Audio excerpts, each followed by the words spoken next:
Ice on 3, 1, 2, 3, ice! Ready. Okay. Energy on 3, 1, 2, 3.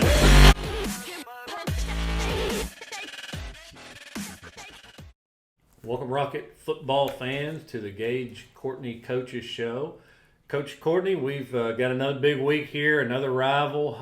Go up here and play our neighbors, Union County. It's one, we always called it the Coal Bowl because so many guys, back in the day, not too many more, but in the day, all these guys from both counties worked together in the mines, and man, it was a big event. And it's still a big event, but it just doesn't have that tie as much as it did. Yeah. I think it's still a big game, and it's one of our rivalries or close one that's kind of been back and forth a little bit more, at least here recently. So I think that it, adds to it. I know since I've been back here, I don't know who won first, but they won, we won, they won, we won. Whatever it's been back and forth the last 4 or 5 years. So, I think that adds to it. With all these kids know each other, played together on different teams throughout. And played Little League against in that Junior Pro League. Right, So I think it adds to it. It's been somewhat competitive, at least recently. Yeah, well, they hold a 26-8 advantage in the whole series, so the success has really come recent. Won 2 of the last 3 we have. Yeah, that's numbers a little more skewed than I thought. I guess which I know, we're from there originally too. So my dad went there and all that, and I know they had some really good teams in the past, and they're really good this year too. So. Of course, Union County comes in this game at 4-1. Their only loss was last week to Caldwell County. And they've beaten some teams that have pretty good records too. You take Madisonville, who's you know what Madisonville can bring to bear. They also beat Hopkins Central, which Hopkins Central's having a big year. Record-wise, they have won 4. They're 4-1. Of course, then Union County beat Owensboro Catholic, which not at your typical Catholic team. They're 0-5 on the season. They play a tough schedule. Yes, then, of course, Union County beat do. Murray. And last week lost 24-13 to Caldwell County. And I know that's we know as much about Caldwell County, I think, as any team that will play all year. Let's talk just a little bit about the AP poll. We beat Hancock County, and we actually fell even farther. We didn't even get a vote this week. We've fallen out of the top 10 the week before, and then this week we beat a top 10 team, and I thought, we might get a 10 spot or something, get back in it. So who knows? I prefer to be there. I really do. It keeps us on the edge. It keeps us hungry. I hope after a big win. I don't want to. We're 2-2 is the reality of the situation, and we got a lot to prove still, and I like being in the underdog spots, out of all those things, people talking about you, and just fly under the radar a little bit, play hard, and we'll see where we're at the end. Of course, Hancock County dropped a little bit. They dropped to 8th in the 2A poll. Caldwell County bumped back up, and they're in number 10 in 2A. And, of course, Russellville now is 8th in Class A, and that's a team that's, of course, looming down the road that we'll be paying a lot of attention to. So I want to take a quick break here, and I guess if this were the big leagues, we'd say we're going to take a commercial break, a commercial timeout. So we'll be right back in just a moment after we hear from some of our sponsors.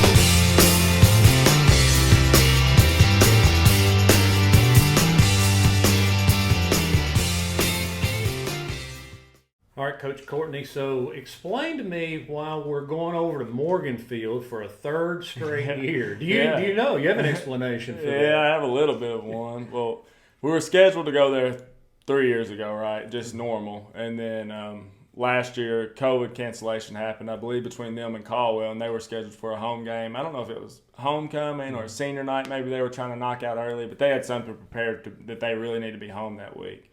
And for whatever reason, I think we were Paintsville that week, and we couldn't make that trip for whatever reason. I can't even remember how it happened, but we ended up taking that Union County spot just to ensure that we could have a game, even though we were supposed to play them later at home. So that's how we got 2 in a row, and then you redo your schedule again, and it just so happens, which when you schedule somebody, you get a home and away against them traditionally, and our away is this year, and we should have them home next year. We'll see how it goes, but that's the long story. Maybe we can get a 2 spot from them for the next 2 years. Yeah. Come over to Marion. I doubt it. Of course, Coach Johns, he's been over there for a while and really doing a good job with this program. Yeah, he is, and I know him personally. He's a good guy. He's Union County, in and out. He loves Union County, and that's what I think. It helps to have that blood in there and be from there and really care about Union County as a whole. And I know he really, really does care about that place and that community. Their coaching staff is a good deal. I don't know the exact demographics of it, but I know several of them are Union County guys. Yeah, Nathan Hedgepath, I know, is their defense coordinator. He's my age. We played baseball together. I played baseball over in Union County until high school, and we played together all the way through. Really good athlete, and he's from there. I know their offensive coordinator. I believe it's Mason Hollering. I'm not sure if that's an exact name, but I know he's from there. Yeah, and a lot of those guys, I know several of them that are around my age or close that I played against that are on that staff. So, yeah, I think you're right. Most of them Union County bred. Mm-hmm.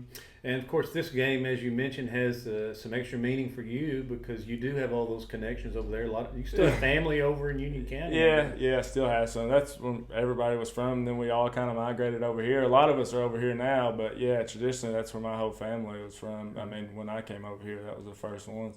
My dad said, this is it. This is always it. This is the Super Bowl. You got to get ready. We go to church on Sunday, and we're going back.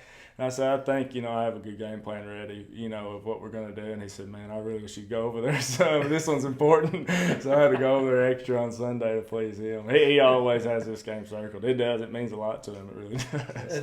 That's good. And I know it meant a lot to you and you played, too. Yeah, it really did. Those guys, you play against them.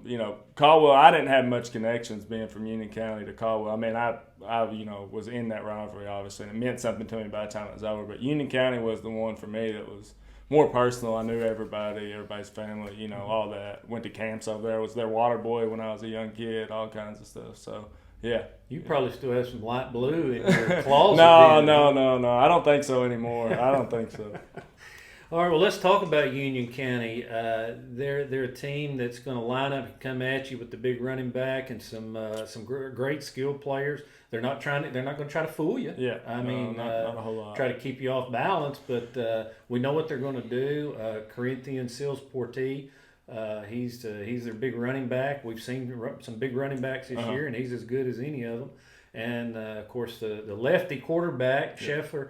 He's a good little athlete, and maybe the best athlete on the field for him, Chris Hughes, and then Kanye Pollard behind him, and the other boy, Manuel. He's pretty good too. They have some athletes. Yeah, they're all over. How do you cover all of them? No, I don't know. Just start with one of them. I mean, we got to stop the run game first. That's what they want to do, and it's different guys, do it different ways, but they want to run the football. Union County, that's what they've been built on. They want to run right at you. And obviously, especially that Madisonville game, even though it was week 1, stands out to me. I don't know, was it 28-0 or 20? It was 28. It was, pretty good victory for them. Yeah, we saw how physical Madisonville was against us. That's one of our common opponents, and the same style. Both of them want to be in the eye and be physical running. And Union County was able to, impose their will on them. So it just shows you how physical that they are. It's going to come down to doing our job like always, and just making sure that we're playing team football because they do have a lot of athletes. We're not going to expect, necessarily this week our athletes to beat their athletes. It's going to be a group effort. It's going to have to be. They're big. They're fast. We're going to have to rally to the football. We're going to have to be in the correct spots. It's not going to be – we don't need to be in a lot of one-on-one battles versus them. That's just not, in our favor, I don't think, this week. It's going to have to be a team effort, especially getting to the football and, being in the right spots and coverage. Yeah, we obviously have to keep somebody over the top of Chris Hughes because he can get it and go, can't he? Yeah, that's the thing. Like, they want to run the football, but they have those home run guys that you mentioned, Chris Hughes, Pollard, Manuel. They got several guys out there that can hurt you in a hurry, and watching their films, they do it quite often. Quarterback's good. He does a good job. just trusting his guys, I think. He'll throw it up there and let them make plays to it. He just says, my guy's better than yours. It doesn't matter if you're in position. So, we'll see. It's basically the same team they had last year, Right. just a year older. Really, it's almost the exact same team. I feel like they're doing things the exact same way. Just a year older, a year better, and they've shown that this year. Tell me this, in football, when you're drawing up your plan against a defense, an offense has a left-handed quarterback. Is there anything different? Are there any different tendencies those guys that go one way or another? Do you see that as opposed to right? Because we don't see too many left-handed quarterbacks. Right. Not just right off the bat are we going to say this guy's left-handed, things are going to be different. Just kind of got to analyze it and see, if it does change the things that they do because he's one-handed or another. Most offenses are obviously predicated on the right hand, and everything's right-hand dominant. So we just got to look at the film and see what it says, but not just automatically, but it is something that you probably want to know. Yeah, sure. All right, let's talk just a little bit about their offense. Their defense. What are they going to line up and try to do to you defensively? They're a 4-2-5 defense, so 4 down linemen, 2 linebackers, and 5 DBs, the way I would label it anyway. And I think they're going to stop the run too. They're kind of built just like they are on offense. They got athletes out wide. They got their big physical guys inside. Their quarterback and their running back are their 2 inside linebackers. They have some big body defensive end, especially one, and some big strong guys up front of them, and then athletes all over on the outside. So it's really built just like their offense, honestly. Power on the inside and their speeds on the outside. And they're physical. They're physical. 9 and 14 play physical on offense, especially 9 because he's a running back. The quarterback, you don't see it as much, but, man, they both play physical on defense. If there's something that impresses me about the team, it's the 2 inside linebackers and how they play. And that's Cannon, Sheffer, and Seals Portilla, and those Yep. guys go ever down. Yeah, that shows their toughness. I like both of those kids, and Chris Hughes doesn't really come off the field. Pollard plays corner, doesn't really. Their guys stay out there, and they got a lot of them. But to be able to keep your best guys out there every time, I think they're tough. I really do, and I think they play hard. So.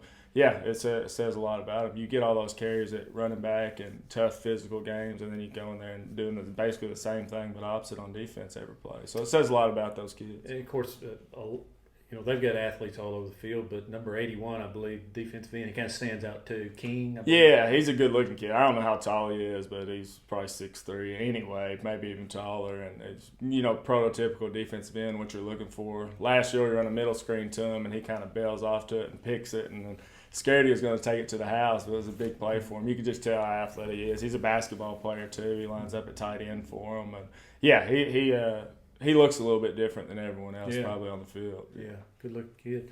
Talk just a little bit about Preston Morganson. Of course, last week over 200 yards, all-purpose yards, 197 rushing. That's and as far as that goes, receiving wise, he's now in the top 10 all time. Really? So he's a guy. Obviously, he's our weapon. Now he's going to get more touches if he's going to be in the backfield too. Yeah, running back. Just so impressed with him. Just kind of being stuck out there with maybe a week of practice and just being able to execute the way that he could. His vision, and we say it all the time, he can just do anything on the football field. He absolutely anything. You tell him to do it. He don't need a whole lot of coaching. It's probably honestly better if you don't, because he's pretty much got it. Just let him do what he's going to do, and good things are going to happen. You get him the ball, and he'll make people around him look good, and that's what he did. He's just impressive. And we talked about it before, but what stands out the most to me is how coachable he's been. When things aren't going so good, or in the past he had been somebody that maybe didn't respond to adversity the way that we'd want him to, but he's really just grown up, being positive at practice, just coming into a young man that's really positive for our team. So, and I think that all those things go hand in hand. I think being a great player and just growing up as a man and being a good teammate, and so that's what's been most impressive to him. Obviously, he's a great player, but he's really growing up to a leader for us. Yeah. And we were talking on the coach's show on Monday on the podcast. I believe you could give him a tennis racket or a violin, and he could play either one of them. Yeah, I agree. I've never seen him ask him to do anything he couldn't do. He just do it, and it's not like you got to coach him to do it. You just tell him to do it, and he does it. Pretty incredible. Anything. Yeah. Pretty incredible.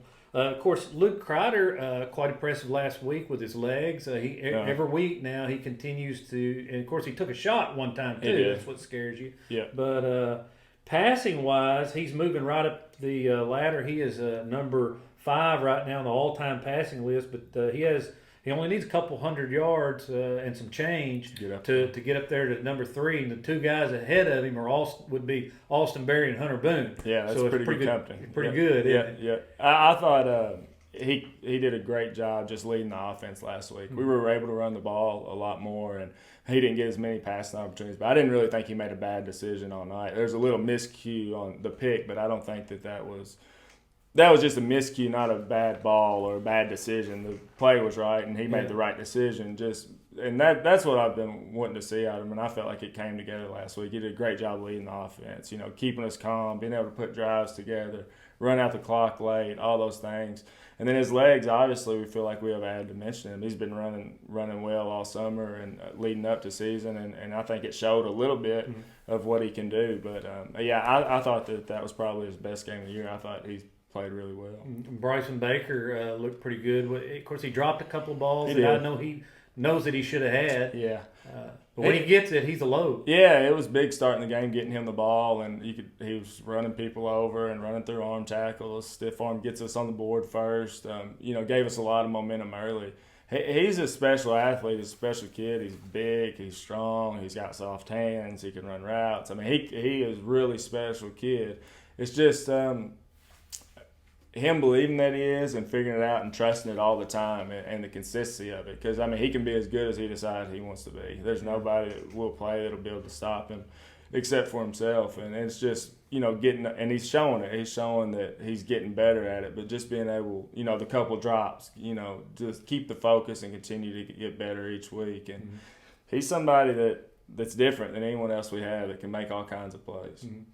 A few other guys that we rarely mention, it seems like, but Trace Darrington, Hayden Adamson, Caleb Nesbitt, some guys that are catching some passes too, and really pushing those chains down the field like we did last week. Yeah, it's big to be able to rotate those guys. We got a lot of guys out there that can give you about the same thing. They all can get it done, and that's what we need, just guys that can get the job done, guys that can do their job, and those guys you mentioned are them. Caleb's got a little bit more. He's a home run. It's just not necessarily happened yet, but it will start happening pretty soon, I believe. And Trace has made some big plays, and Hayden's filled in, and both doing it defensively too. Hayden had to step up and play a big role defensively with Morrison getting all the carries on offense. Stepped over and played corner most of the game for us and did a good job. So be able to step in like he has been. And again, I forget Logan Bailey. It seems like he's the guy that gets in under the radar, and he gets in under other teams' radars, I believe. Too, He's just for whatever. I don't know if he's quiet or I don't know what it is, but getting the ball. He's got that old country run. He can do it all too. I mean, he's good offense, defense, receiver. He was joking that he might be able to play some quarterback for us, and I believe it. Yeah, I don't put nothing past him. Yeah. Just can't beat Logan Bailey. Just how coachable he is, how he can do everything. How he helps me out on defense a lot. He'll ask me questions like knowing that he's right and I'm wrong, but he'll correct me. He will just ask the question. Yeah, he's sharp, super sharp. His mind is probably his best thing. Extremely smart, smartest player we have over there on defense, and just can't say enough about him. Mr. Consistent for sure. If you look at the stat line from Union County and Crittenden County, both of us have a stable of receivers, a lot of guys that run the football, but as we know, most games are one up front. Talk about that matchup that we're going to have this week up front, our offensive line against their defense. Our offensive line versus their defense. Both ways it'll be where the game's won or lost, I believe, especially in this one. We both want to be able to run the football, and we both want to be able to stop the run. That's what it'll come down to, and it always comes down to those guys up front. I think our offensive line obviously played really well last week, and I think they've played well in the past too. We just haven't we didn't utilize the run the way it just wasn't in the game plan. We just thought that we could win other places, but moving forward, I like our offensive line having big nights like they did last week, and we still feel like they're probably the strength of our offense. So we're going to plan on riding those guys, and I think it'll be a good matchup both ways. I think their offensive line and their defensive line are both very capable, good box on their defense. So It'll be a dogfight inside. It'll be a dogfight. Of course, Counts, I assume, still out. Is that Yeah, Count's still nursing the injury. Still don't know exactly what it is. Hopefully we figure it out pretty soon. He's a good one. Cooksey seems to be doing fine. I tweaked his ankle again.